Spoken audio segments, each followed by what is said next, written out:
Welcome to our Parliament, the program that gives you, the ordinary citizen, an opportunity to have your say on the matters being discussed in Parliament. After all, the MPs are only your representatives. Today on the show, we talk about the Biotechnology and Biosafety Bill of 2012, which has been called the GMO Bill. And to discuss that, we have Dr. Andrew Chigundu from NARO. Doctor, welcome to the show. Thank you very much. I'm pleased to be here. On my extreme left, I have Dr. Olupot Gerigon from Makerere University, but today he's speaking for himself, not for the university. Doctor, welcome to the show. Thank you so much. I have the chairperson of the Parliamentary Committee on Science and Technology, Honorable Oboa Dennis Hamson. Honorable, welcome to the show. Thank you so much. And finally, I have another member of Parliament's Committee on Science and Technology, the member for Padier County, Honorable Joshua Anywarach. Welcome to our Parliament.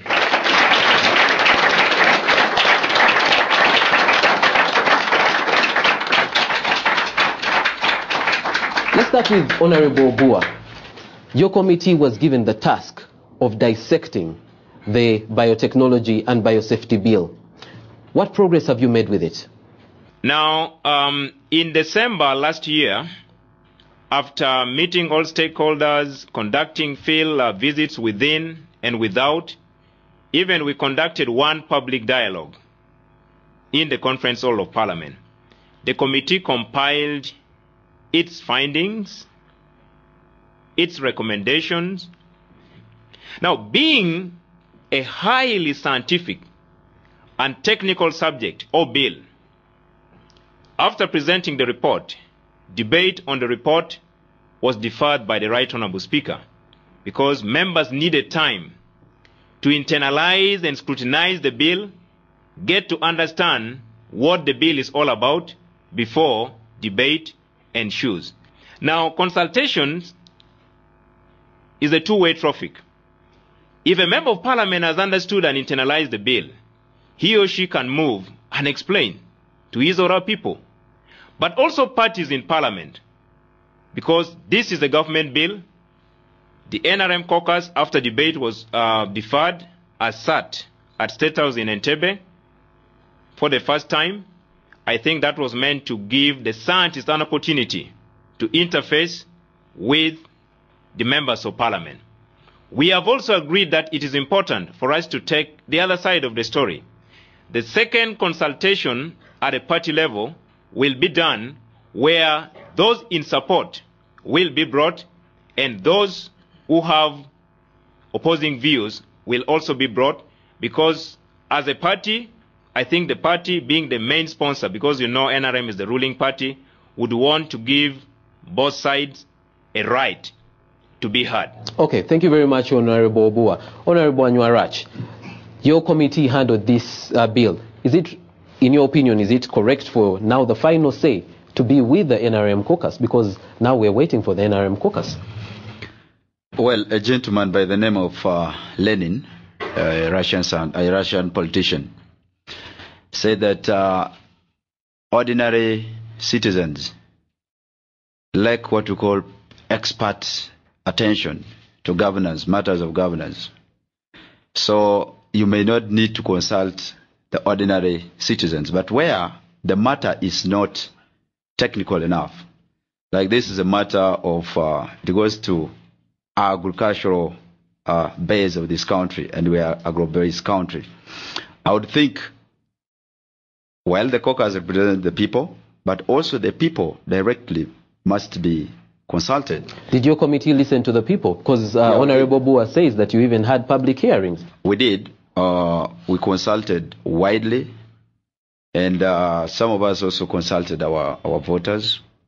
But as you heard from him, they are going to the caucus with, I think, scientists who are in for the whole bill, or biotechnology, or GM. Okay, you say you consulted. You said you consulted your people. What did your people have to say about I'm the coming bill? to that. Okay. Science itself is divided on which train to take.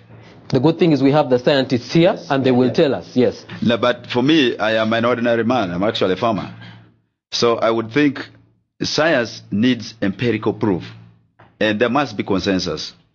So if they are divided, then that means even the caucus will be more divided, and that comes to the position of my people. They're not in support of the GM, much as they could be in support of the bill with the spirit of banning GM, but not with the spirit of regulating GM. Okay, let's bring the scientists in. Dr. Olupot, in your opinion, did Parliament do a good job? Did the Committee on Science and Technology do a good job at scrutinizing this bill that was put in their care? Not quite so, in my view. Why not?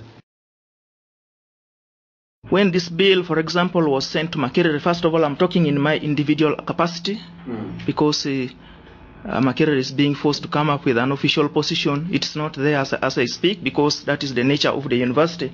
This is a place for academics, and there are no rules carved out of stone. So the views I'm expressing are my own.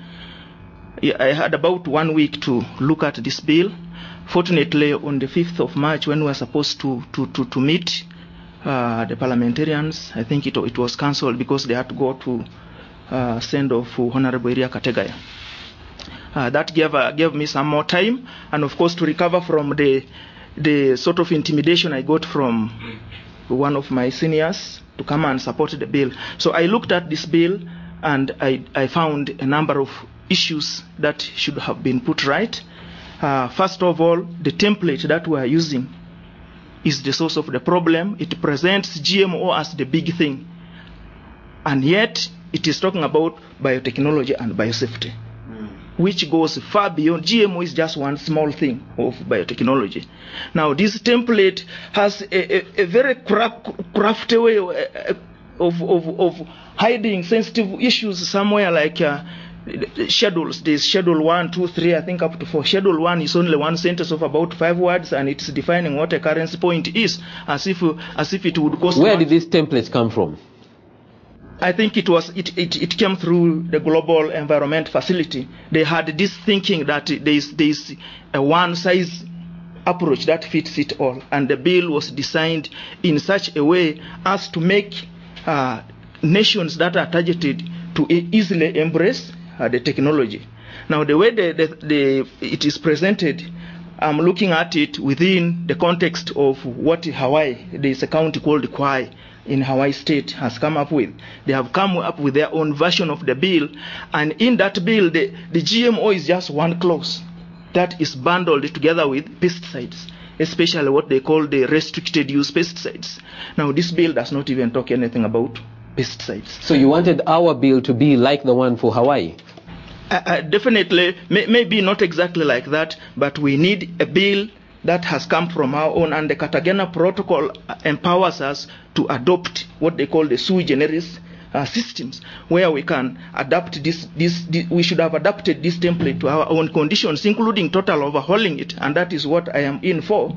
Totally overhauling. Totally overhauling, not just the bill, but the template that was used. The design is the problem. The arrangement of the bill is the problem. The people who handle the bill are those who have vested interests in the technology. That is also the problem that has to be addressed. Public was not involved. When I went to Soroti, the public was not involved. Public was not involved. Let's go to my audience. Do we have any farmers in the audience? Any farmers who were consulted or not consulted? I'm George Kiravira, a farmer from Nakaseke. The issue about GMO is not as such consultation. It is just somebody coming to tell you that whether you like or not, the bill has to pass. In a reference, when we were in the parliament, I went there for just a dialogue, but it was very absurd when a scientist came and said, there is no way we can say GMO cannot be in place.